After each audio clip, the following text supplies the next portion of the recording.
And good afternoon, everybody. For those of you that don't know me, my name is Dan Bukevich, and I have the pleasure of serving as the president of the Milwaukee Building and Construction Trades Council. Just want to start very quickly by welcoming our very special guest. Sean McGarvey and his entire crew came out from Washington, D.C., from North American Building Trades. They're on what they're calling their road show, and they're taking selected cities that have been impactful in making the differences in people's lives, because that's their business. And Milwaukee was honored enough to be chosen as one of them. I'd also like to welcome all the affiliates of the Milwaukee Building Trades, the state building councils that are with us today, as well as our partners from contractors associations and all our dignitaries that are here and you'll hear from shortly. I'm going to move it right along because nobody really wants to hear me talk. We have some important people here. So it is my pleasure to introduce our governor, Tony, Mr. Return on Investment, Evers.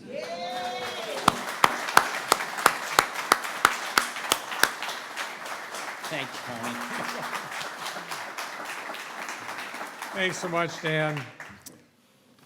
Governor, return on investment. That's a brand new one. Anyway, it's always good to get a new moniker I can walk around talking about for a while. I can tell my grandkids about that.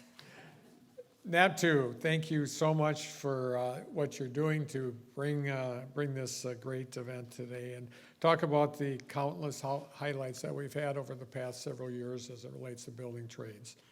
Over the last 4.5 years, to be specific, the folks here today have been critical partners in our work to build infrastructure in Wisconsin and support a 21st century economy and workforce.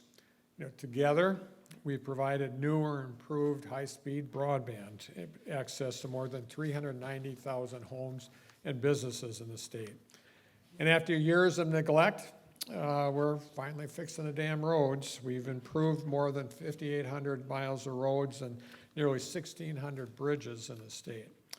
And I'm proud of the most recent budget investments in this work to continue our transportation projects currently underway and to fix local bridges and roads. And speaking of bridges, we're going to be replacing and repairing a lot of them over the next few years, including the Blodnik Bridge up in Superior with our friends from Minnesota. And with that, I should say Minnesota. And with the help of the Federal Infrastructure Investment and Jobs Act. We've also invested hundreds of millions of dollars of our federal relief funds in building projects in communities from Eau Claire and to right here in Milwaukee to build everything from affordable housing and healthcare facilities, to say just a few. And that ain't all. We've also made important progress on our state-owned infrastructure, whether it's investing more than $2.3 billion in projects on our UW campuses, our state parks, our DMVs, our correctional facilities, you name it, supporting tens of thousands of quality family-supporting jobs across the state. And this is all great news, folks, and it wouldn't have been possible without our partners in the building trades. But we've got a lot more work to do, and we're going to need more and more skilled workers to do that.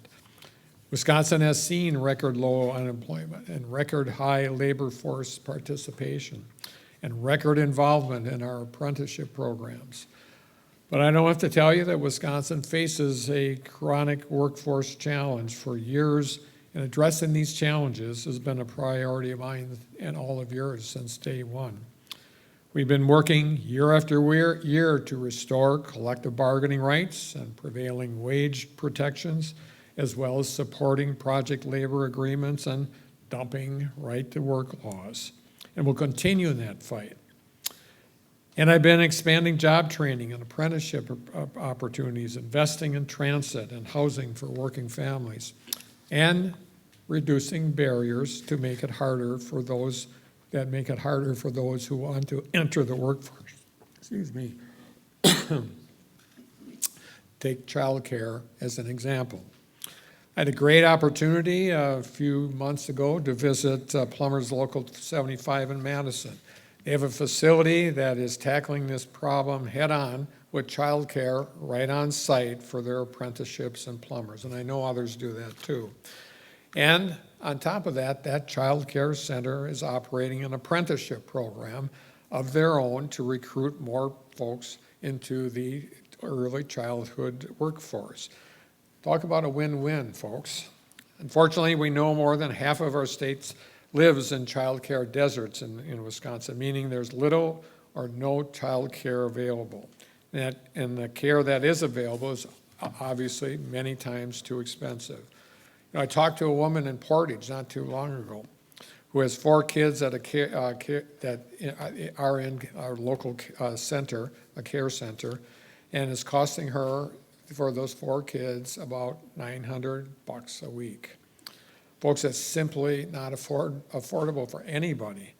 So we're getting to work. We're calling a special session of the legislature to address workforce challenges, including investing in child care. How about that?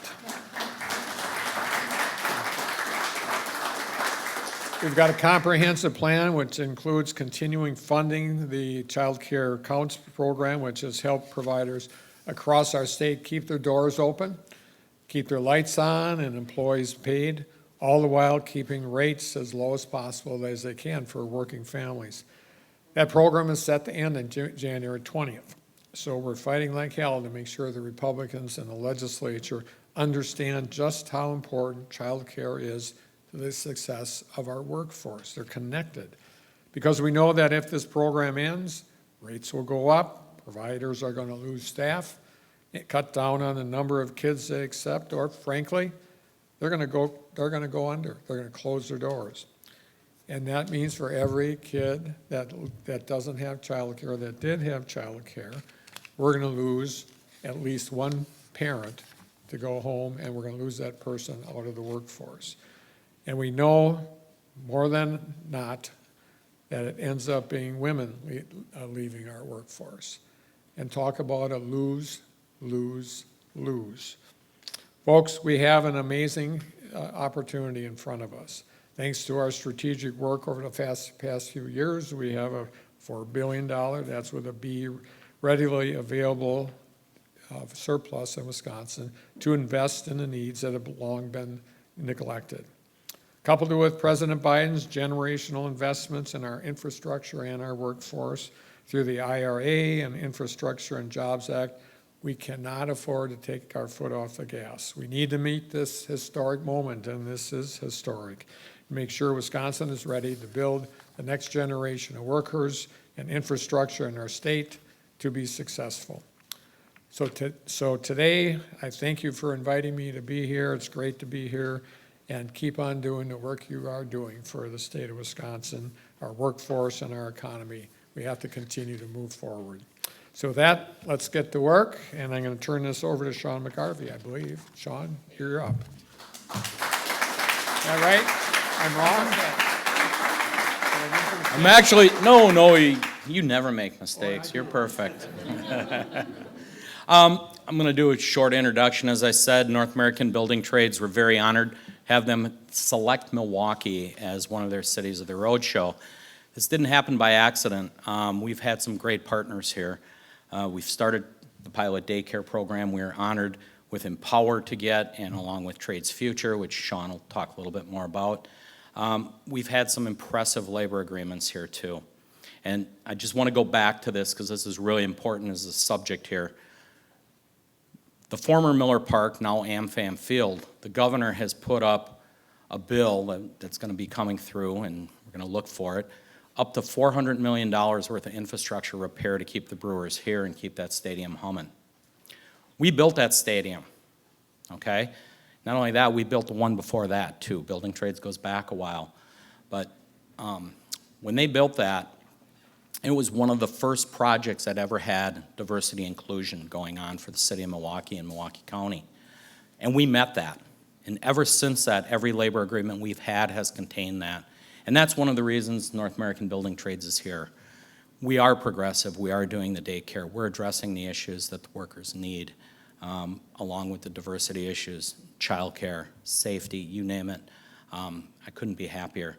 So Without further ado, I'm going to introduce to you the president of the North American, North American Building Trades, Sean McGarvey.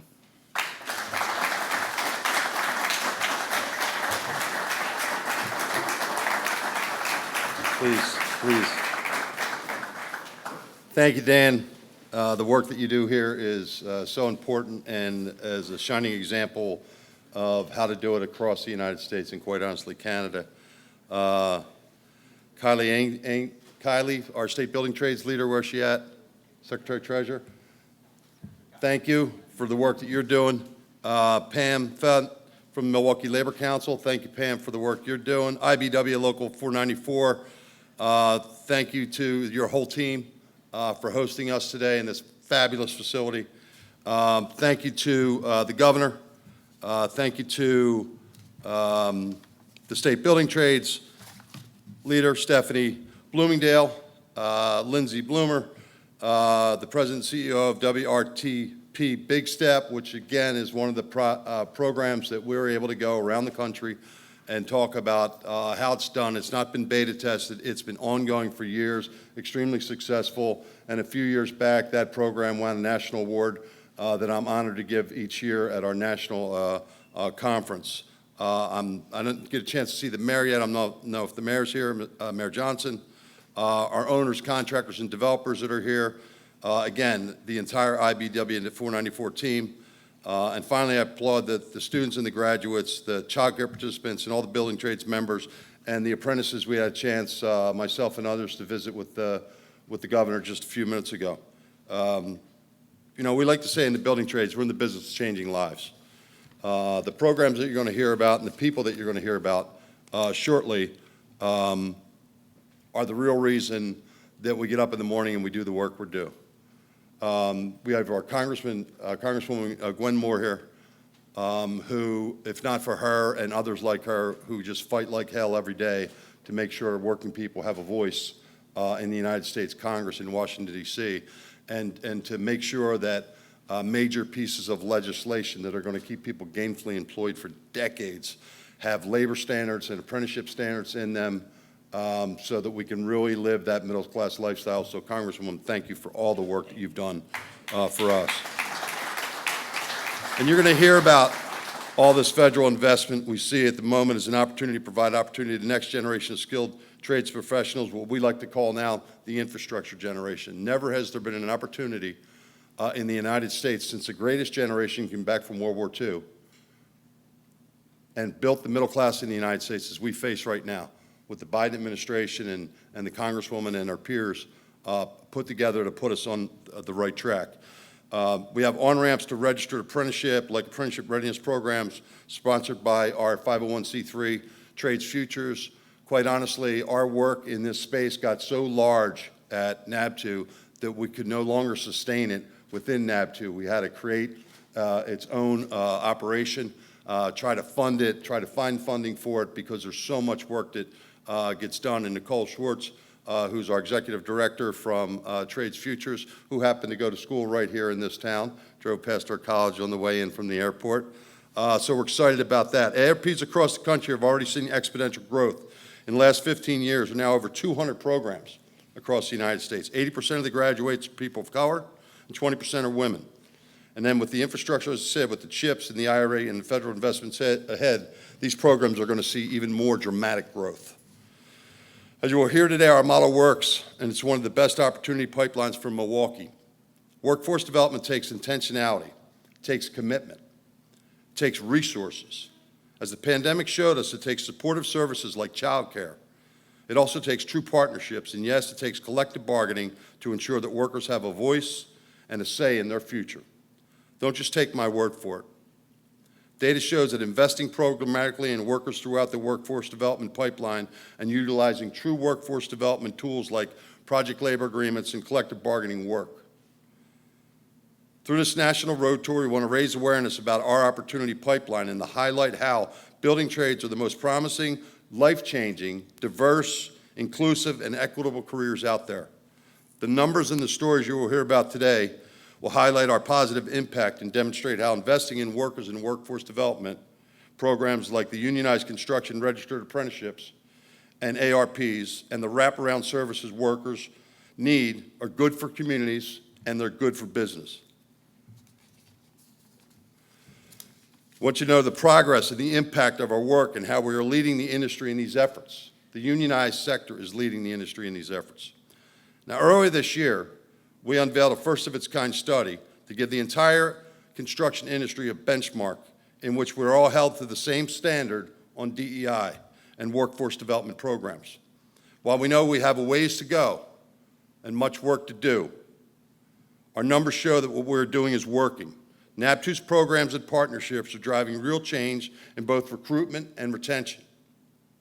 And we're building a more robust, more diverse workforce. In the last 2 decades, our joint apprenticeship programs have registered 40,000 more women and nearly 300,000 more people of color in North America than in the non-union sector. That's the unionized sector. 300,000 more people of color, 40,000 more women in the last 2 decades alone.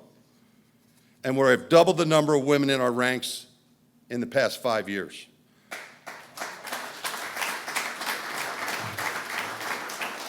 Coupled with strong labor standards that we've seen in federal and state statutes, thank you again, Congresswoman, that elevate registered apprenticeship, this is our time to ensure that we maximize private investment with public dollars to reach communities large and small. Research shows that unionized construction productivity is 14% higher, and our labor costs are 4% lower than non-union. We need to get that word out. It is why we are traveling across the country. It's why we're here in Milwaukee. And I was talking to my brothers from the IBEW, and as much as I hate to admit it, and as much as my communications director hates to hear it, you know, marketing is not our strong suit.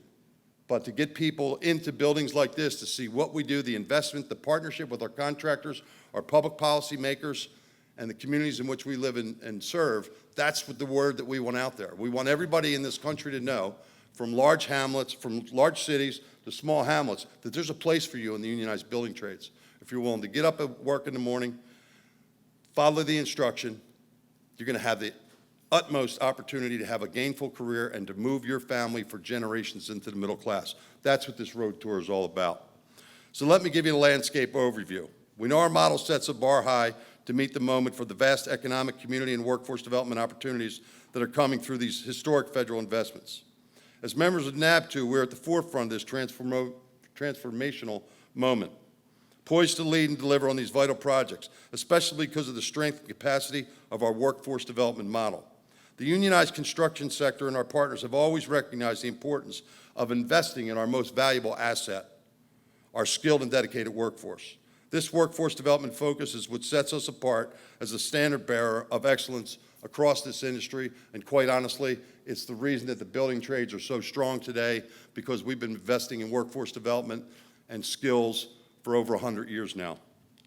We invest nearly $2 billion annually of our own money, not government money, in workforce development, and our registered apprenticeship system continues to be the gold standard, providing you with this group of highly skilled and diverse workers.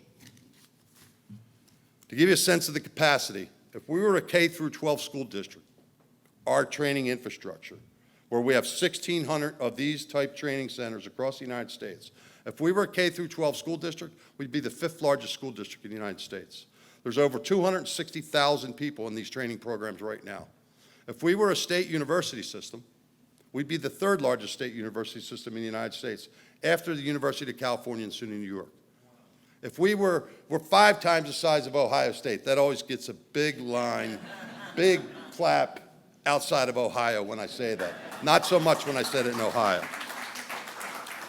2/3 of all the registered apprentices in construction in the United States are in our programs. And there's only one institution in the world that trains people with hard skill sets, more than North America's building trades affiliated unions do, and that's the United States military. We're second only to the United States military.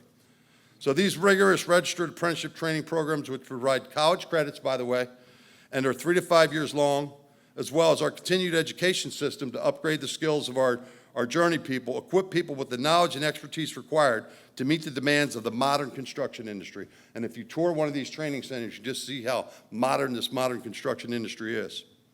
As a parent who started in the trades young, I have witnessed firsthand the difficulty of managing my family's child care and a building trades profession. I understand that to ensure the success of our students through their training and in fully supporting our workers throughout their career, we must do more to address the issue of child care in our industry. As you heard from the governor, and as the pandemic highlighted, the care economy is in dire straits. And we want to do our part to help support young parents entering the industry with wraparound services like child care and others. Working with Trades Futures and our councils, we have set up 2 pilots, one in New York City and one here in Milwaukee. These pilot programs provide subsidies for child care services that work for working families. I believe there's 20 in each cohort.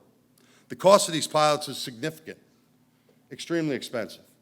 We're funding this ourselves at NABTU, so we can beta test and see what the pluses and minuses are, work with the communities that we're working in the child care industry to see what else we can do, then to work with public policymakers, the private economy, because this isn't just a problem for the building trades. This is a problem across every sector of our economy, and this is a problem that will withhold our economy from reaching its full potential if we don't figure this out and figure it out quickly. NABTU and our international affiliates are also leading efforts to transform the construction industry's culture from job site to job site with a volunteer project certification program committed to ensuring that every project is safe, equitable, inclusive, and harassment-free.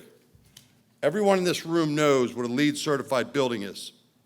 Similarly, NABTU has undertaken a national certification program in conjunction with our private sector partners and support from the U.S. government that will ensure safer, more inclusive, and harassment-free work environments that are supportive of all workers in our industry. Basically, we're going to do whatever it takes to ensure that the magnitude and breadth of our investments will help ensure that anyone from any background and any community committed to a construction career can find an opportunity to begin it. Between the BIL, the IRA, and the CHIPS program, we're looking at nearly $4 trillion of federal investments to rebuild our nation's infrastructure and economy while creating family-sustaining careers. You've heard the President, President Biden, Vice President Harris talk about this, along with Cabinet Secretaries, members of Congress. I don't think to this day any of us can actually wrap our heads around just what a set of gigantic accomplishments that they made working together as a Congress and this administration, and trying to build, and where we will build, an economy from the bottom up and the middle out. It really is sensational what's been done. With the increased work that is coming our way, in order to meet the increased demand, of course, in North America, our entire industry must continue to increase the number of people in the workforce development pipeline. We almost doubled down on our pursuits and programs to recruit and retain what we are calling the infrastructure generation. We must keep increasing the number of women, communities of color, indigenous people, veterans, and the justice involved in our ranks. We need them.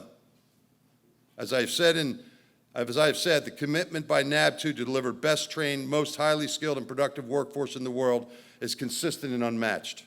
That's why Milwaukee projects that use our workers see their projects completed safely, on time, and on budget.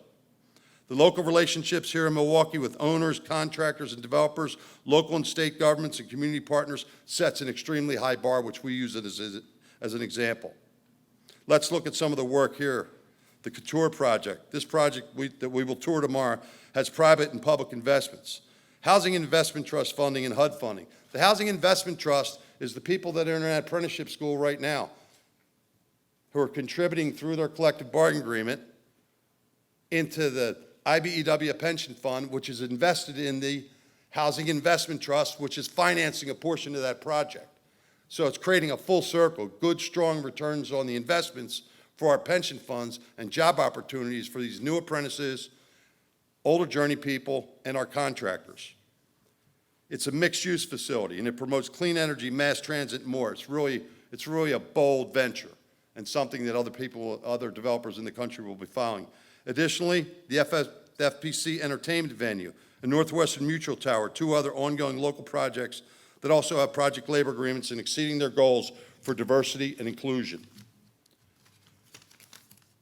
You all demonstrate how being collaborative and focused and transparent and prioritizing workforce development results in stronger economic development. In closing, it's time to rebuild America's infrastructure is now. The time to increase child care is now. And the time to invest in tomorrow's workforce is now.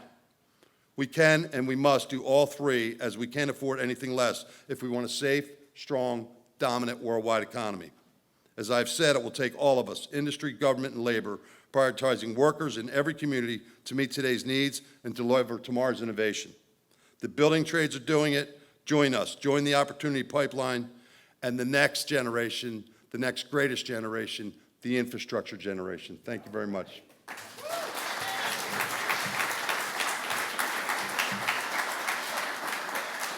Thank you, Sean.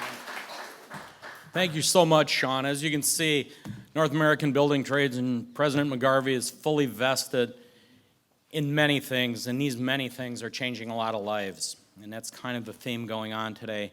It's now my distinct honor to really introduce you to somebody that is taking advantage of these opportunities to change a life. He is currently a construction wireman right here for 494. His name is John Bailey, and I'd like to welcome him to the podium.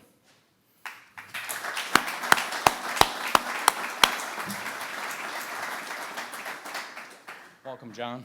Thank you. Good evening. Welcome, President Sean McGarvey, William Moore, you know what I'm saying, my brothers at the 494, and everyone else here. My name is John Bailey. Let me tell you a little something about me. I'm kind of nervous, but I just, okay. You got more height than me. You better do that. All right. Well, I got a distinct little story.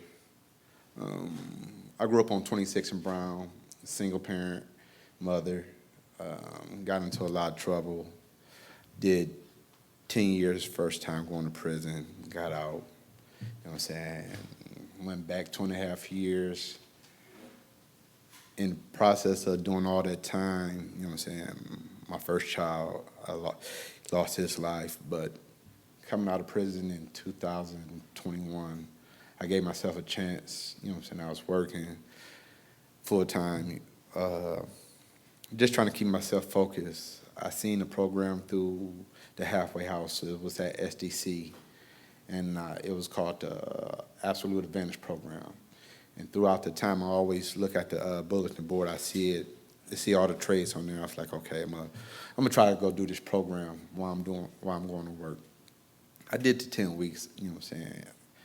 It was a pre-apprenticeship program, and as I'm going through the program, it's graduation day. They want me to come to the graduation. I don't want to go. I got to go to work. You know what I'm saying? I got to go to work. You know what I'm saying? My main thing was always, you know, it was a hustle. You know, I got to go to work. I got to go to work. Got to get some money. So during the graduation phase, during the graduation, the guys at the 494 there, and they asked everybody, you know what I'm saying, what do you want to do? What type of trades you want to go into? I'm looking through the pamphlet of all the trades, and I'm like, I don't want to do this. It's too much work on your body, steel, man, you know what I'm saying, certain construction jobs I don't want to do. I said, I'm going to go for electrician. And while they talking about what the 494 doing, what the electrical trade do, I'm like, I could do this. So I'm like, yeah, I raised my hand. I want to be a wireman. They was like, here go the application sign. I was like, when you gonna give me to work? They're like, we'll get you to work ASAP. So it was nothing. It was an easy choice for me. You know, it was determined. I gave myself a chance, and I said, this is what I want to do. And by me giving myself that chance, I've been working ever since. You know, anything I have problems with, you know, I have the guys at the union, you know what I'm saying, to help me out with, you know, the people at SDC to help me out with. So I just been, you know, keeping stride, you know what I'm saying, moving forward, doing what I have to do, you know what I'm saying, keeping my goals in front of me instead of letting the hardship or whatever I feel that gets me down be like, no, I'm finna stop doing this, I'm finna throw all this away just because I didn't like something, what somebody said or something that happened, you know, keep me from moving forward. So I just appreciate everything I have. You know what I'm saying, I've got all the offers I get, you know, coming here to speak, you know, meeting people, rubbing elbows. It's just something that, yeah, it's all right, you know. I like this side of the fence than the other side. So I appreciate this, you know. It's good meeting all y'all. No, thank you very much.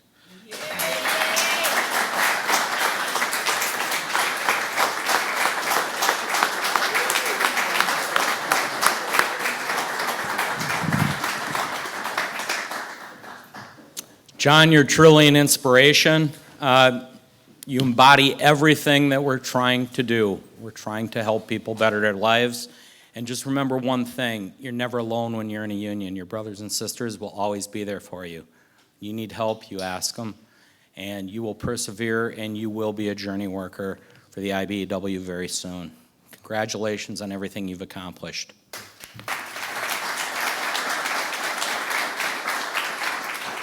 That was powerful. It's not an easy thing to do, to ask of a person to do, but by him sharing that, we couldn't have had a better spokesman, and thank you, John. Our next guest really needs no introduction, usually no script either. So, she is a champion, not only for the Milwaukee area, but the state of Wisconsin all the way around.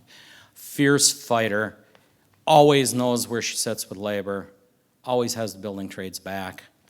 Our U.S. Congress representative, Congresswoman Gwen Moore.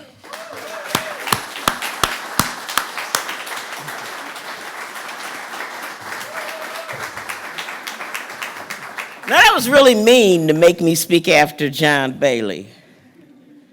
I'm so happy to be here with John Bailey, with our very distinguished guests that we've had here today, Sean McGarvey, with the National Association of Building Trades Union.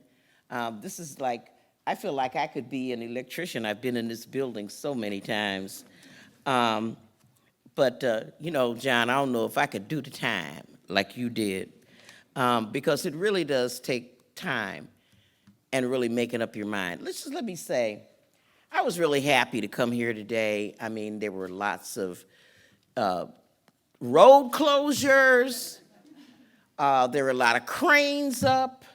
There's a lot of detours. But instead of cursing it, I realized, y'all, that's money out there. That is money.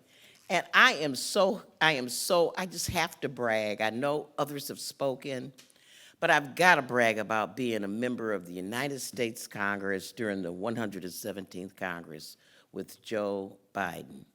Let me tell you something. It was dizzying to have passed I'm not having a Mitch McConnell moment, but I'm just having a hard time calling it the bipartisan infrastructure bill. Since we didn't have any Republicans, I know y'all are nonpartisan, but we didn't have no help, y'all. Passing the bill, and honestly, I don't know if there's been that much money put into infrastructure since Ike Eisenhower, and I don't even think I was born when Eisenhower, and I'm 72, when he was born. You talk about this being a generational investment. Just look out at all the road closures and all the money that's being generated. And not just the nationwide story, but right here. Already, a couple billion, more than $2 billion of this infrastructure money and the IRA money has come down the pike. And we just see people out there digging up the streets, getting rid of the nasty lead pipes, which have kept me awake, fixing our infrastructure. I've been out to visit, our creation of solar panels and wind machines and EV charging station construction. We back, y'all. Milwaukee is back as the tool makers of the world. And I hate to just brag on myself, but I was there. I was in the room where it happened, y'all. I was on the Ways and Means Committee.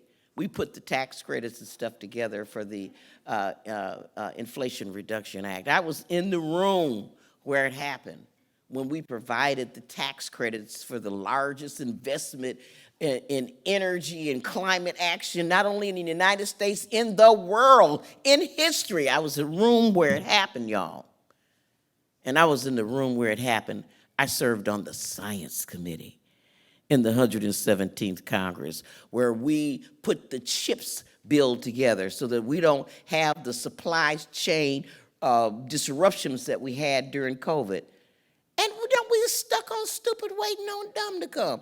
We invented the chips, y'all. Why shouldn't we be making them right here in America? Why not in Milwaukee, the tool maker of the world? And just let me say, my pronouns are she and her. And that is very consequential, y'all, because it's hard out here for a she or her when it comes to making money. And one of the biggest problems that we have had, that my granddaughters have, is that we don't have child care. And it's not like it used to be where you can just go put your babies in your grandma's house and she just rock your baby while you go to work. Because grandma is working. I'm a great grandmother, and I got to hit it every single day.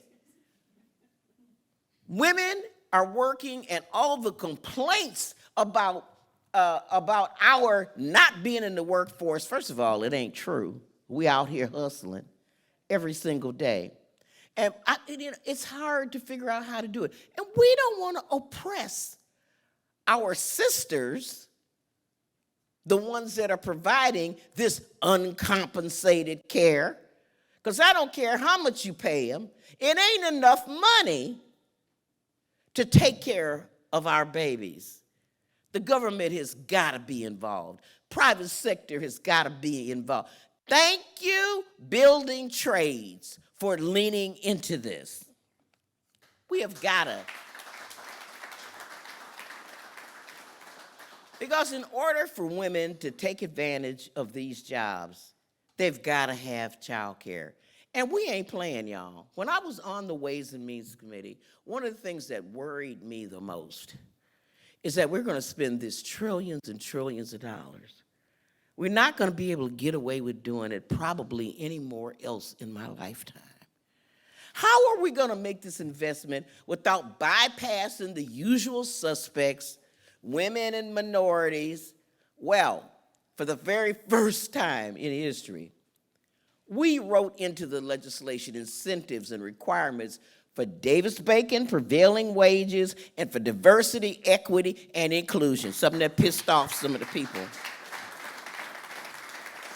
And apprenticeship programs that will make sure that we have that opportunity. Mr. McCrary, I want you to know something. We ain't playing here. We got Stephanie Blumenthal back there. She is our state AFL-CIO director. We got Lindsay Bloomer right up in here, who is our Big Step coordinator right up in here. We got Pam Fent. These are all she, hers, y'all. These are people that are going to make sure that we have some equity and inclusion. And if some of these classrooms around here are full of people with ponytails and long braids, that's what we want to see. Because women are very often heads of households, and even when they're not heads of households, the families need them to work and to make good money, because Joe Biden is living up to his promises to build the middle class from the bottom up. I got 15 pages of speeches, and I promise not to read it all, although there's some good stuff up in here in terms of the benefit that we have seen right here in Milwaukee, right here in Milwaukee County, right here in Wisconsin. And for all those people who say that Joe is too slow or Joe is too old or whatever, this is a results-oriented business, y'all. Go outside and look at some of them blocked off streets and cones and ask yourself, haven't we done an excellent job, and aren't we having a wonderful day and a brand new, wonderful infrastructure weekend? I just want to tell you one little story before I sit down. I remember as I was transitioning off welfare, And I had taken a job in Madison, Wisconsin with the state of Wisconsin, my first state job before I was elected to the state assembly. And I had to commute those 80 miles to work. And one of the big problems I had was child care. Because the child care provider that I could afford was beating my little kids with a switch every day when they didn't sit down. And my daughter refused to take them to the daycare center anymore. I'm not taking my brothers there, Mom. I'm not gonna do it. And so I had to go find a child care provider, and I was eligible for Title 20 since I was making so little money. My 6-month review came along as a state worker, and my supervisor called me into her office. She said, "I'm so proud of you, Gwendolyn. You're off probation as of today, and we're giving you a 50 cents an hour raise."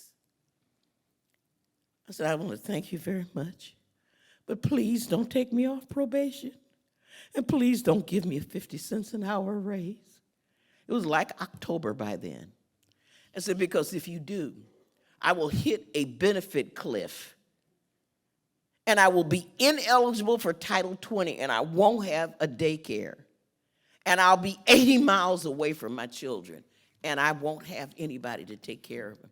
She just looked at me for about 5 minutes without saying a word. She had never, ever, what was she supposed to do? If I didn't pass probation, that means she's supposed to fire me. And if she took me off probation, she was then gonna not be able to give me a 50 cents an hour raise. You know, this is what women face every single day. Every single day. I'm 72, and I got great-grandchildren, and their mothers, my granddaughters, are facing this problem today. And I remember being on public radio, and a guy called in, said, "Congresswoman, I understand, expanding, infrastructure to broadband. I can understand, building and highways, and I can even see, but I don't understand how building infrastructure would include child care." I said, "How many days, sir, have you missed because you had to take care of your kids?" "None." "Thank you." There's your answer right there. I know that there are guys who need child care. I know there are single male fathers, but let's face it, y'all, this is a problem that primarily falls on the backs of women. And getting this initiative we spent thousands of dollars, but we couldn't get child care through. So I want you to know that when I head back to D.C. next week, back onto what is going to be a battlefield to keep the government open, I want y'all to know, labor, I got your back, and women, I got your back too. We need to have child care so that we can work too. Thank you so very much, and I didn't intend to talk this long. Thank you, Dan.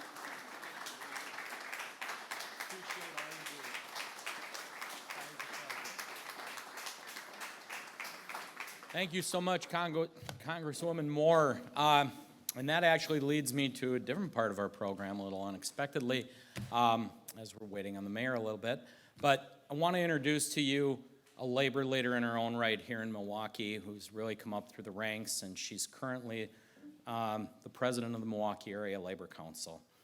We could not have a better leader in that position. She holds together not only helping the building trades and numerous endeavors with Empower Her and Child Care alike, but she holds together all the local unions throughout, just through a great Labor Day parade. It's my pleasure to introduce Pam Fent.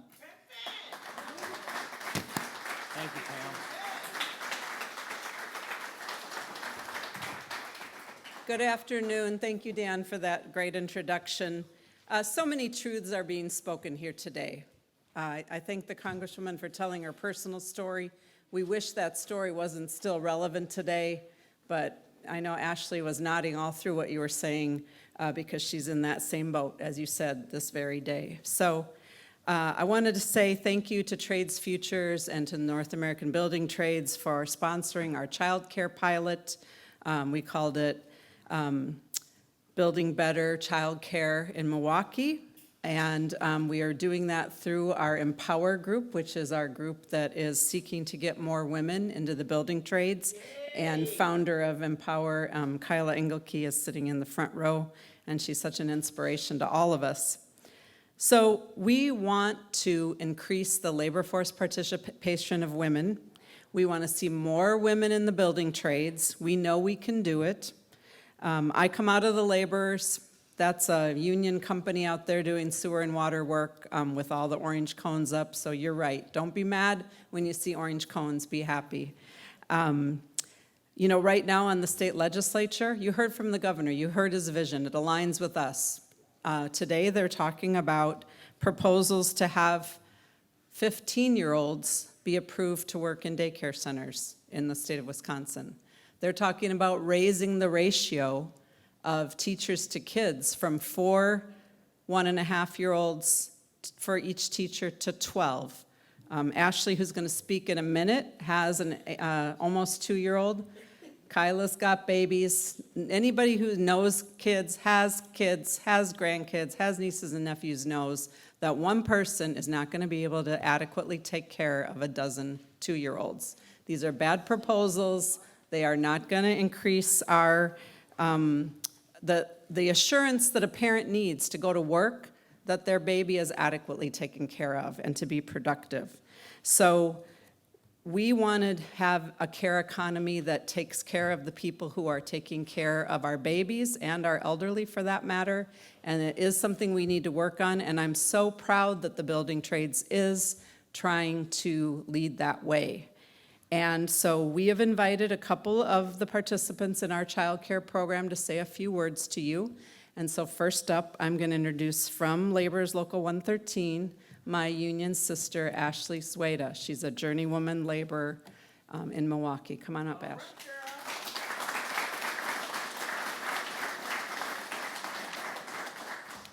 You said I wasn't going to be first. I'm Ashley Sueda. I'm out of 113. I have over 8.5 years in as a laborer. I've been pretty successful. I've been at the convention center downtown, the expansion, since I got back from maternity leave. One big oopsie daisy. I have 2 teenage daughters and now my son Julius, who will be 2 in October. I found a daycare that I was comfortable at, and that was a challenge alone, not to mention the price of daycare. And I did get some assistance through this program, which is helpful, and it's great, but there needs to be an expansion on early care or transportation in the morning, because I start at 6 a.m., my daycare will not open the doors a minute before 6. So I'm stuck with being late every day, and it sets the tone for a really bad day. And you miss stretch, you miss what's going on, I don't know where my crew is, I'm lost, I feel like I'm always forgetting something and behind, and then as soon as I get off of work, I gotta hurry up and get all the kids and get home and do everything there and rush to run late again in the morning and just do it all over. To be called part-timer, because in construction, being there matters and knowing what's going on, so. It's scary, and yeah, it feels like, you know, if I was an employer, I wouldn't hire me. I'd hire somebody who can get there on time and work. But thankfully, my company knows my work ethic, and, you know, I was there before the baby, so they've been gracious, and I'm thankful for that. But I would like to see more women in the field, and I would like to see this go farther, and just getting my kids to daycare on time every day so I can go to work would be everything. Because I want to work as early as possible and get out early. But I'm at the leisure of my daycare. And its expense and everything else. So the more that can be available for daycare and transportation in these programs, it needs to be expanded. Because how many more women would work if they could work? Because this is hard. It's hard to make this work every day. There are times I just want to give up. You know, go sit at a desk or do something that's at 9 o'clock, you know? so I don't have to look like the guy that's behind. But I'm hoping this pushes through, and I'm very glad to be here. And that's just a very small snippet of what I could go on for days about. So, thank you.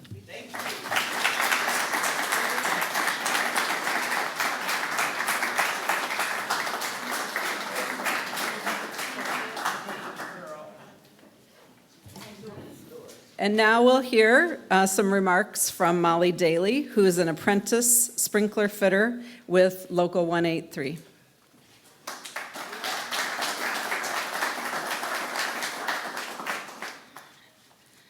As Pam mentioned, I'm Molly Daly, and I'm a sprinkler fitter for Local 183, and I'm just a few months into my apprenticeship with USAFP. My previous positions in retail design have been a struggle since the COVID shutdowns, so that's kind of what led me into the trades, the stability and everything that goes with it. So not only am I able to provide for my family now, I'm able to learn something interesting and do important work, so that makes me happy. My husband is also in the trades, and we both get up at daylight, and we're both out the door before 6 a.m., and finding childcare to go along with that has been a struggle. So some of the places that we had looked at and stuff had early start times were farther away, which added more chaos to our morning routine. And trying to wake up a 6-year-old and take him to that is beyond difficult, so adding another wrench into his morning routine was something we were really struggling with. And we are also concerned with the cost, like Ashley had mentioned. If you want that premium baby care, you're paying a premium cost for it, and those early start times adds to it. And there's not a lot of options out there for before 6 a.m. So when I had learned that I was going to be a tradesperson, I heard about building blocks, and they had helped a bunch. I filled out the application, talked to Pam, because I had concerns about the 6 a.m. start time and finding childcare for my son.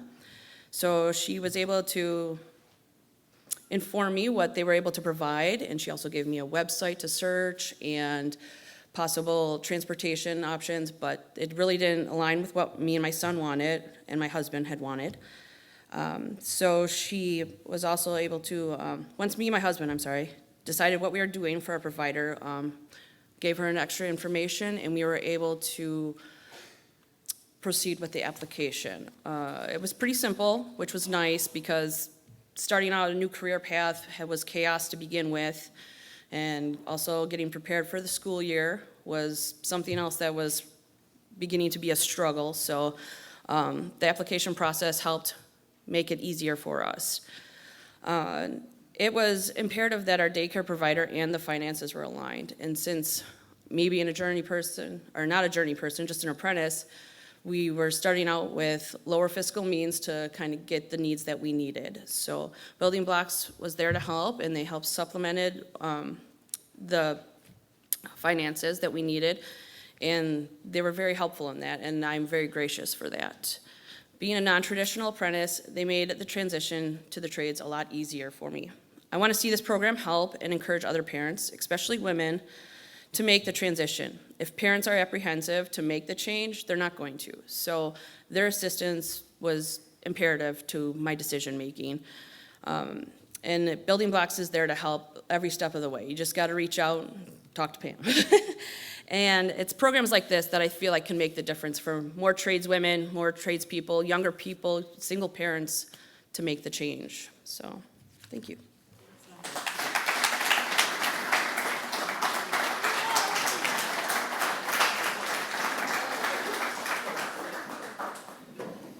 Well, thank you so much, Molly. Those were two very powerful stories. We're going to continue on that theme in a little bit, but as of right now, we're just going to shift a little bit of focus because none of these programs are possible unless we have an environment that invites these projects that allows these programs to flourish.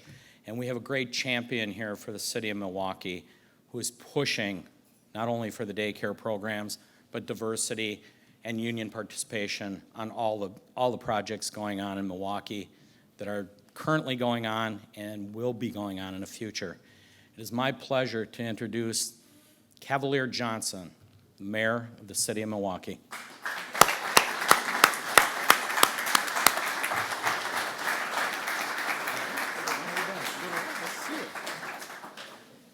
Well, good afternoon, everybody. Thank you. It's my pleasure to be here. I won't be before you very long, but I wanted to make sure I got the chance to come out of City Hall today, not just because it's sunshine out there, but because I've had the opportunity to come and welcome North America's Building Trades Union to Milwaukee. And all the great work that this organization is doing, not just here with the Milwaukee Building Construction Trades, but really all across the United States. If you look around the city of Milwaukee, some great things are happening. Some really, really wonderful things are happening in construction here. There are big projects that are happening right now that are defining Milwaukee, that are defining our future, that are creating opportunities for people literally all over Milwaukee, no matter what zip code they live in, no matter what lot in life they came from. But to get those projects to completion with the quality and the professionalism that we've come to expect in Milwaukee, we need talented people. We need talented people who have committed themselves to a career in the trades, in the building and construction trades. It's so critically important. And that's how we're in a position to be able to grow this city. I want everybody to understand, you know, I'm a proud Wisconsin Badger, right? School's just started. I'm a Badger. Went to the University of Wisconsin. I'm proud of that. But college is not for everybody. You know, some other folks need another path in life, a good path in life that helps them take care of themselves, take care of their family, create stability in their lives, create stability in their neighborhoods, therefore create stability across the city that leads to public safety, that ultimately leads to public safety that all of us want to see. And there are jobs, there are opportunities, union construction trades that help us to accomplish that for people all across Milwaukee. You know, that's the message that I want people to understand about the value of union work, the value of work in the trades right here in Milwaukee.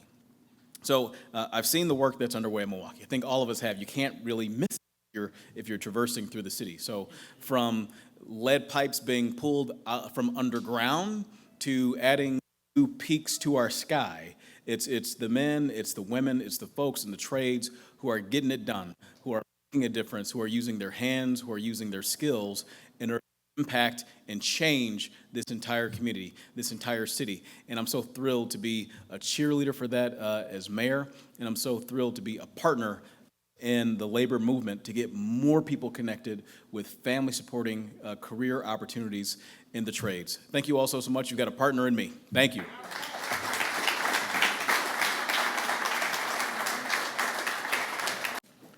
Thank you so much, Mayor Johnson. I appreciate all the kind words and, more importantly, all the representation you give us down at City Hall. We do appreciate that. We have all these great programs in place. We have our great apprenticeship programs going on. But before that ever happens, our readiness programs have to happen, and that's where WRTP Big Step comes in. And then once they get through, of course, we want them in registered apprenticeship. And I want to introduce Mr. David Polk. He is the director of the Bureau of Apprenticeship Standards for the state of Wisconsin. He's an apprenticeship graduate himself from Plumbers Local 75. So everybody, please welcome David.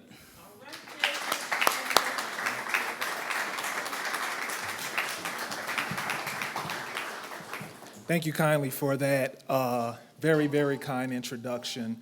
And, you know, one of the things I always talk about is, and it's evidenced with the people in this room, that you never know where a union apprenticeship will take you. I absolutely never dreamed of getting this role back in 2001 when I completed my apprenticeship, but now it gives me a duty to serve those that need childcare to embark upon their apprenticeship, those that need a safe and welcoming environment within their apprenticeship to ensure that they get their needs met and meet their competencies as they traverse through their apprenticeship.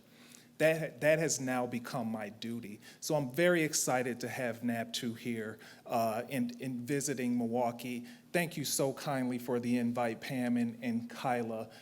One of the things I like to say, you know, back when I started my apprenticeship, I had my own hurdles coming in because 2 years after I started my apprenticeship, I had a baby girl, 20 years old, right? Her and myself and mom were not together.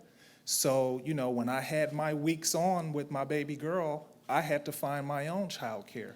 And I was very, very lucky to have a great family structure. I still had Big Mama that would take my baby on while I went to work.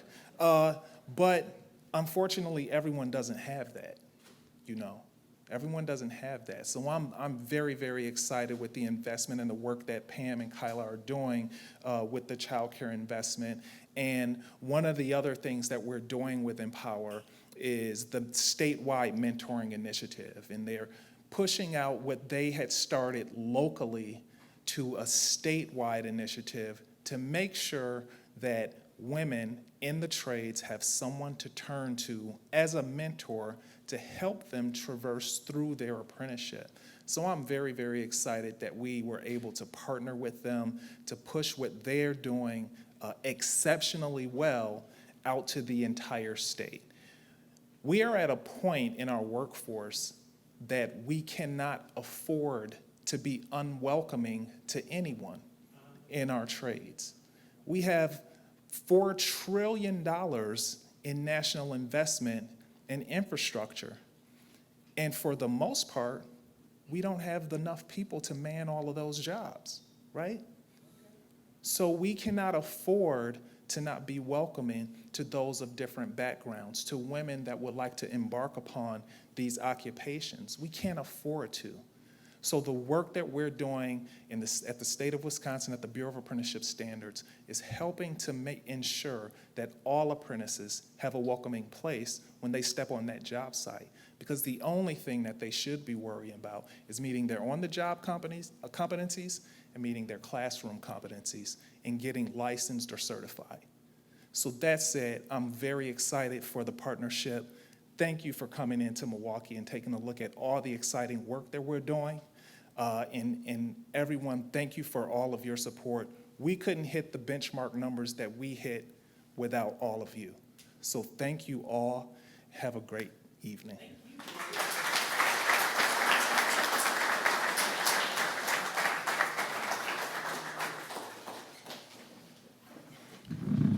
Wow. So this is ironic. We've talked a lot about childcare, and our next guest that was scheduled to be is Miss Tiffany Tillis. Okay, she is a apprenticeship readiness graduate, and she's currently an apprentice for the bricklayers. Unfortunately, she couldn't be with us. Take a guess why? Childcare. Childcare disrupted it, but that's okay. We're going to bring another person up that went through readiness that we found right here in one of our training centers. But first, I want to introduce to you Jose Lovano, and I probably killed that name. Sorry, can't roll MRs. But anyways, Jose is our readiness director here at WRTP. He does an outstanding job, and he had the good fortune of actually training Tiffany, and he's just going to share a little bit about that story and introduce our next person.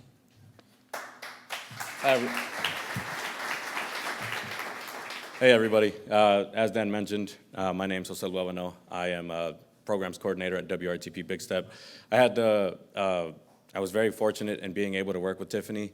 When she came to us, she was just working in food services. She was a single mother with 2 kids, and she was really looking to just kind of make a career change. There's a lot of misconceptions about construction out there in the world. Fortunately enough, she kind of looked past that and knew that it could really be a career for her. And she took a chance, and she's a bricklayer. She's a very successful apprentice. She's going to be getting her Journey Person's card soon, so we're just very excited for her.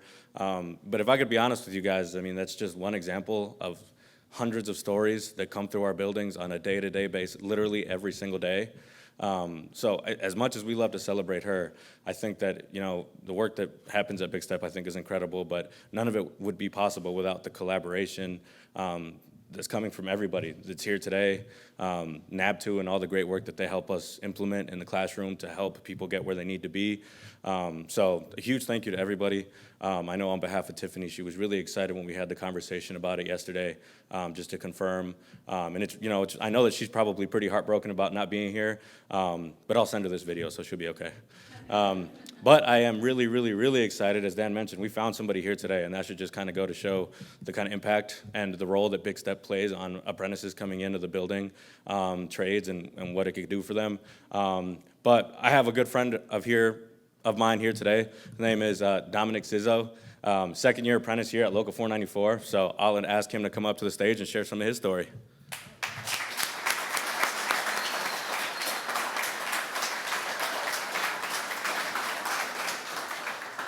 Well, thank you for having me here today. Like you said, I'm a second-year apprentice here at 494. I'm loving it so far. Thank you guys for all coming out and seeing one of the JATC buildings that they have for us to train. Some of the labs and the things that we have here are absolutely amazing. But to say the least, I wouldn't have been able to start, or I probably wouldn't have even gotten my foot in the door here if it wasn't for Big Step and their pre-apprenticeship program. So when I got out of high school, I thought that if I did not go to college, I'd be poor. That's how it was put out on the table for me. I soon applied for college, went through the whole college process. I went to UW Milwaukee for, I think it was like 3.5 weeks before I decided, okay, I want to do something with my hands. I need to be able to build something. I'm not a classroom student. So when I found out about the apprenticeships and joining the union, I did join the union, and I signed up for my apprenticeship test. However, I was very nervous, and I wouldn't have had that push because I never thought I'd be able to pass the test. But Big Step and their pre-apprenticeship program helped me get my foot in the door, and they were a big step in helping me get my apprenticeship, passing that test. And here I am now on the road to become a journeyman. So thank you to you guys. You guys are awesome. What they have going on is awesome. Thank you.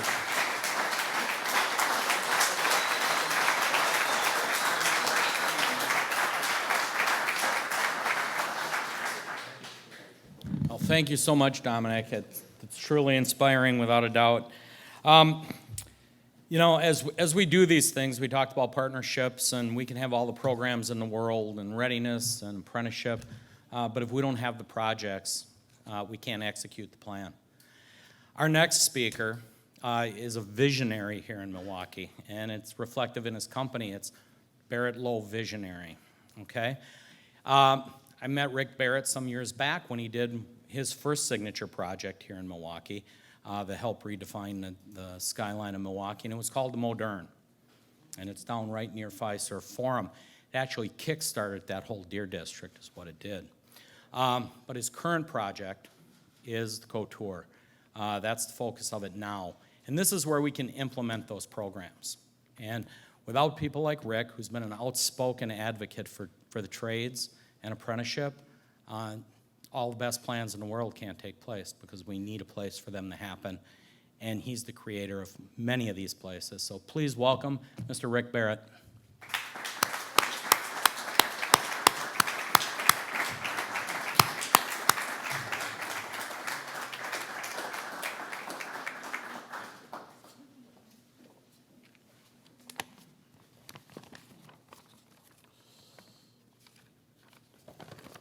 I needed paperwork today because otherwise I'll go on for a long time. So, good afternoon, everyone. It is an honor to join you today. My name is Rick Barrett. I'm the founder of Barrett Lowe Visionary Development. We are a national real estate investment and development company located here in Milwaukee. Our focus is on ultra-luxury mixed-use developments that transform the landscape of a city and bring vitality to communities. Boldness, confidence, and vision are the cornerstones in Barrett Lowe's developments of destinations, not just buildings. We have had the pleasure of being involved in a handful of game-changing projects throughout the region, but as a Milwaukee guy, the crown jewel for me is the Couture.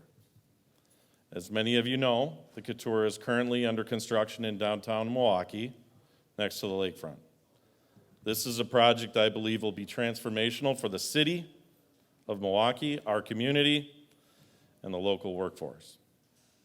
The Couture is a huge win for the Milwaukee labor force, providing thousands of construction jobs, 1 million man-hours, and hundreds of long-term jobs for the people of Milwaukee for generations to come.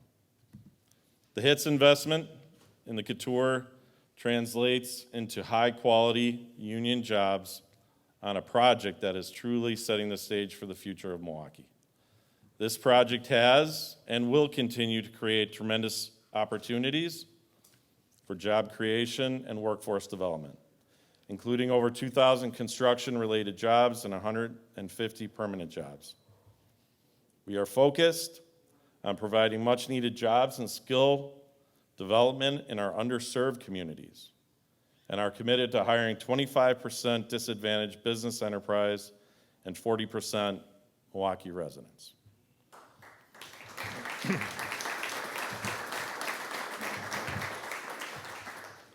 Such a win for union workers would not be possible without the investment we received from federal and national entities. The investment in the Couture represents the largest FHA loan that HUD has ever executed in the state of Wisconsin and is the largest loan within HUD's Midwest region since the year 2000. The AFL-CIO Housing Investment Trust is a key player in the financing of this remarkable project by investing $104.5 million in the associated HUD loan. This is the HIT's largest ever HUD investment and its most significant investment to date in the state of Wisconsin. I am proud to give you an update on the great progress we've seen at the Couture. Crews continue to build 1 floor per week. The core has been poured up to level 33. The decks are up at level 30. Precast panels, level 21. Glass installed up to 16. Drywall to 8. In-wall plumbing up through 10. The first residents are anticipated to move into the Couture by April of 2024, with model apartments expected to be completed and available for showings yet this fall. None of this progress would be possible without the hundreds of union guys and gals working hard on our site. You know, I've been coined a union developer. It's something I'm proud of.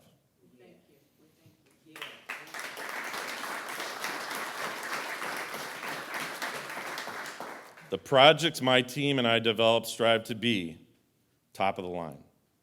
We create vision and set incredibly high expectations for our projects. And these are risky jobs. High-rise construction is no joke. It's difficult and it's dangerous. I'd never try to achieve this level of construction without the union building trades. They are the top gun, the best of the best. And what they do, as I strive to be the best at what I do. Thank you.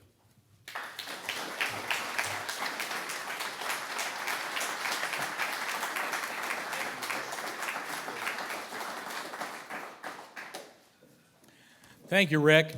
We're going to kind of transition back a little bit here, and I'm going to go back a few years. North American Building Trades had asked me to speak out at a conference in Las Vegas. And I was there specifically to kind of talk about our programs here with WRTP Big Step, as well as we were doing a program called Code of Distinction. And as I sat there waiting for my turn to speak, the Canadian women's group got up and spoke. And he just blew it away, and I was sitting there going, wow, nobody wants to hear me. It was incredible, but a light went on and said, we really need to do something here in the state of Wisconsin. So when I got back, I went to the first person off my board that I thought is capable of helping pull this together. So I asked Kyla Engelke from the Cement Masons if she'd like to start a female group. And all the trades kind of had them. And I don't think I got the words out of my mouth. And she said, okay, I need the key to your building, and we need a little bit of budget money to get started. And she ponied up the trades, and away they went. And they are just super active. And that's really where our daycare program's coming through. She's a dynamic woman, and she's our current celebrity as she's featured in the Joe Biden ad, her and her children. So Everybody, please welcome my friend and colleague, Kyla Engelke.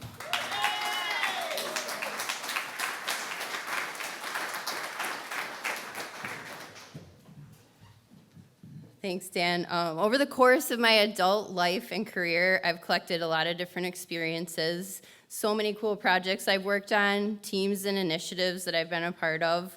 I'm really grateful and lucky for the things I've been able to do. I'm here today because I want other women to be able to feel and live that same pride. I'm proud beyond words to be a part of the NABTU Tradeswomen Committee, representing my trade, which is the OPCMIA. And that's kind of how it comes together for me to be here right now.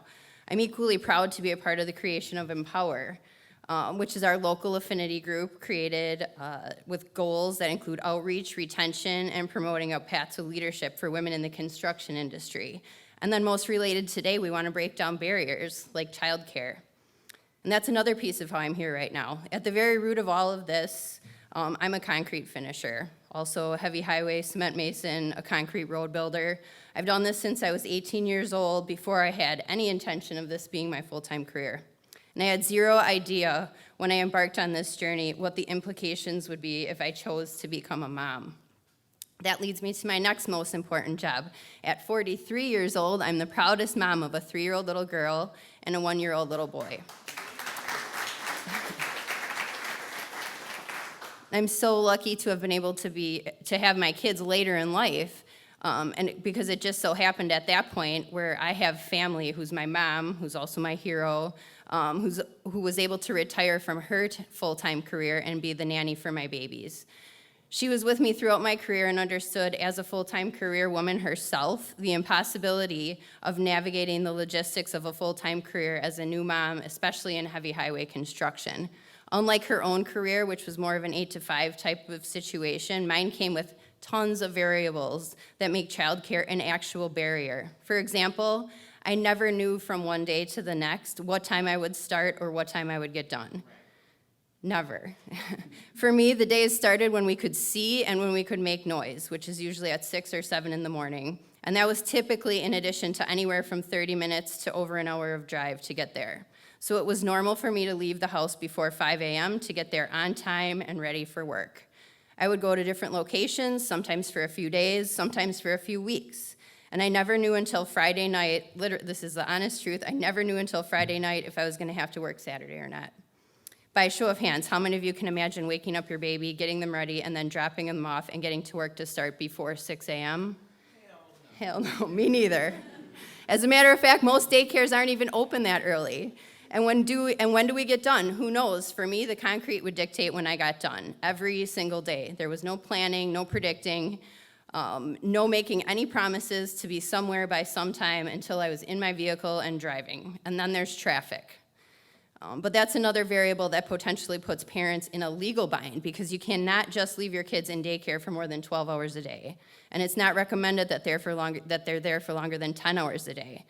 Well, there's daylight for a long time around here during the working season, and I've had plenty of days where I worked over 12 hours, and that's not including the drive. So let's talk about rain days or being laid off. My work was seasonal. You never build roads under a roof or in the winter, so the weather is always a factor. But you can't call daycare and say that your kid's not coming today, so please take today off of my bill. No, you pay for your spot whether your kid's there or not, or you lose your spot. This is all pre-COVID. And like many industries, the childcare industry changed as a result of COVID and not to be more user-friendly. Now let's factor in the culture. You do not at any point want to be someone, especially as a woman, who is accommodated for any reason, for any amount of time. You must be fully committed, and that's just how it is. So that's just how it has been in my experience. I consider myself a quality craftsperson, and I've never questioned that. I took pride when I worked in the field to be able to say that I never showed up late once. And I was in the field for almost 2 decades. When I took my elected position as an agent for OPCMAA Local 599, which was before I had kids, one of my company owners that I worked for, who I considered a friend, told me that if he knew I was never gonna have kids, he would have made me a foreman a long time ago. And at that point, I actually agreed and understood. It's a sad and unfortunate reality that's a mindset that we as NABTU, as Milwaukee Building Trades, as Empower, and as tradespeople counting on our pensions want to be able to affect that it is a barrier that we want to be able to break down. And I'm super proud today to be before you discussing the work that we're doing together to change all of this. I'm fortunate to have the support that I have in the situation that I am, and I know that there's something that we can do so that in the future it's not seen as a downfall for you to be a mom or a dad or to also be a tradesperson. I cannot imagine doing what I did in the field as my career and being a mom at the same time. It would have been incredibly stressful and hard for me to focus on learning and honing my skills while also staying safe as I was performing some of the most dangerous work you can do.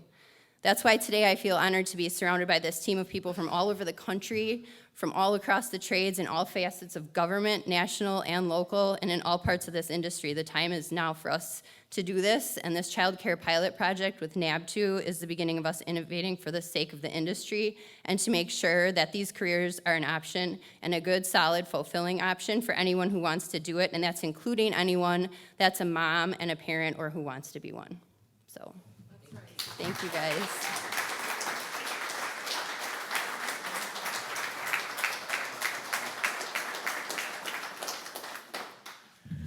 Thank you, Kyla. Our next speaker is really key to what's going on here in Milwaukee with the pilot program. So just kind of backtracking a little bit. Kyla's right, it's tough being a single parent. I found myself a single parent. I had just topped out in my apprenticeship, making journeyman wages, and I like to refer to it as my practice marriage. I needed practice. I found myself a divorced parent with a 6-month-old, and I was a single parent. I had family. I was able to go to work. I was let go from a few contractors. I couldn't do the overtime, the Saturdays. Eventually, life kind of calmed down. I got a great daughter out of it, who's about to give me a granddaughter, by the way, next month. But my union wage enabled me to do what I had to do to make ends meet, to keep that child safe, secure. But I will tell you, even as I don't care what gender you are, what race you are, your mind goes back to that child when you're at work, when you're unsure of where that child is. So when Pam and Kyla came to me and said, hey, we were talking at the women's conference and there's going to be a pilot program and I need Milwaukee Building Trades to get in on this and help sponsor it. And we had a great partnership. And I couldn't have had better partners than Pam and Kyla to get this going. We connected up with Nicole, and our next speaker is Nicole Schwartz from, from Trades Futures, and that's really what's funding it right now.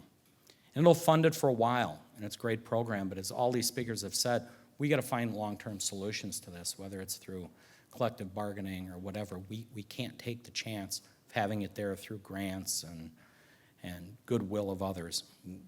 Like everything in the trades, we've earned it. We created our own pensions, we created 401ks, we created our own curriculum for what the industry needs. So hopefully this pilot helps North American Building Trades realize where the potholes lie, what's successful and what's not. But it's my pleasure, because none of this could happen without her, is to introduce Nicole Schwartz.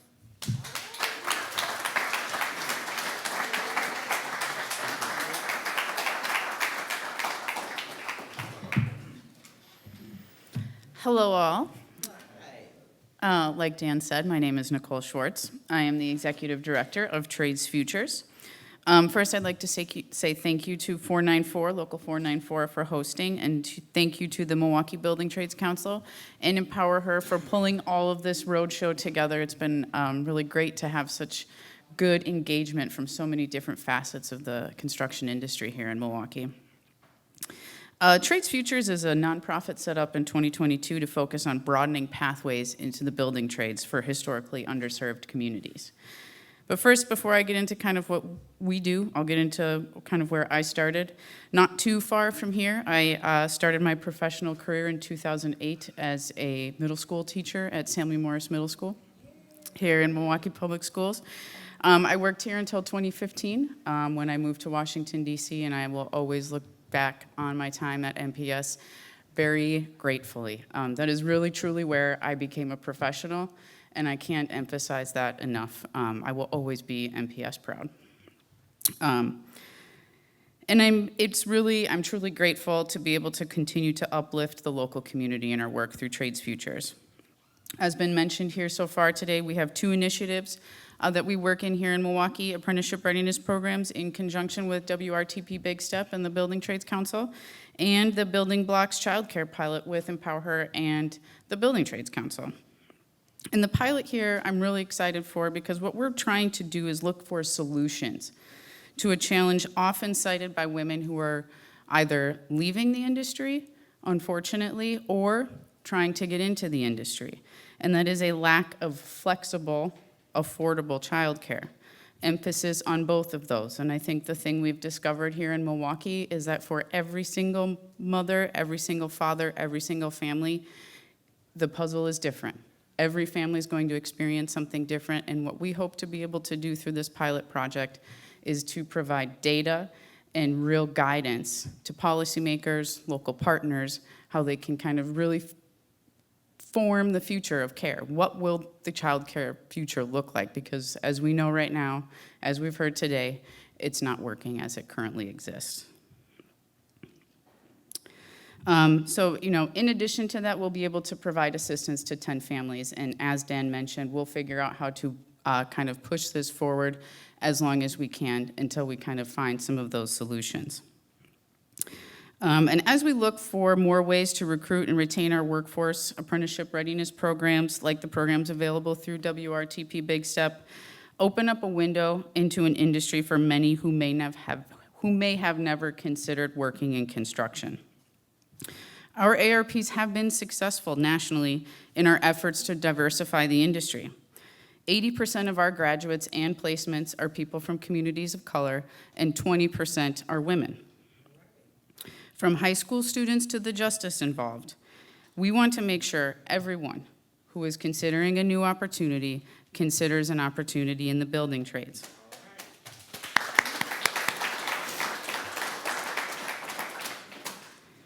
It's initiatives like the Child Care Pilot and apprenticeship readiness programs that will help build the infrastructure generation right here in Milwaukee, more diverse than ever before.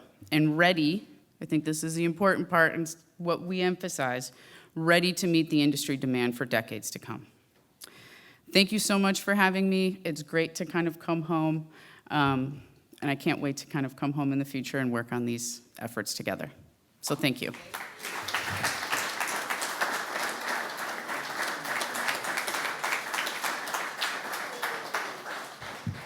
Well, thank you all. We are nearing the end. I just want to do a couple housekeeping announcements here very quickly. For members of the media, there will be another press conference tomorrow down at the Couture site. That is located at the corner of Clybourne and Lincoln Memorial Drive, directly east of Discovery World. It's the big impressive building that's going up that's about 33 stories high. It will be held right outside the Findorf trailers on the sidewalk. We will have a short list of speakers featuring Mayor Cavalier Johnson, representatives of the HIT Fund, the general contractor Findorf, Mr. Rick Barrett, Mr. Sean McGarvey. So please, if you can, get down. It's an important piece of Milwaukee that's going on, and it's a difference maker. It's an impact in Milwaukee. Secondly, I'd like to once again thank the North American Building Trades for coming to Milwaukee and recognizing us for the hard work we do here. I realize Milwaukee Building Trades gets tagged with that moniker, but our partners are all involved. All our statewide building trades help gear the success in any one region. Our readiness partners, WRTP, our Contractors Association, our labor management groups, nothing can be done without you. The Empower Group, this is a collaborative effort. We're in these seats for a short time, and it's our job to make a difference and move the industry forward. That's what we strive for here in Milwaukee. So Sean, on behalf of Milwaukee Building Trades and all the affiliates in the state, thank you for recognizing some of the work they've done. I got some great people here.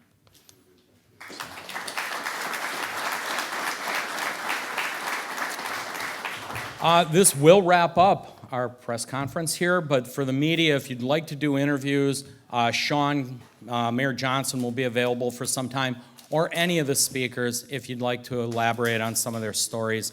I want to thank you all for coming for this very important, monumentous press conference we just experienced here. And thank you to 494. Appreciate you. Thank you all.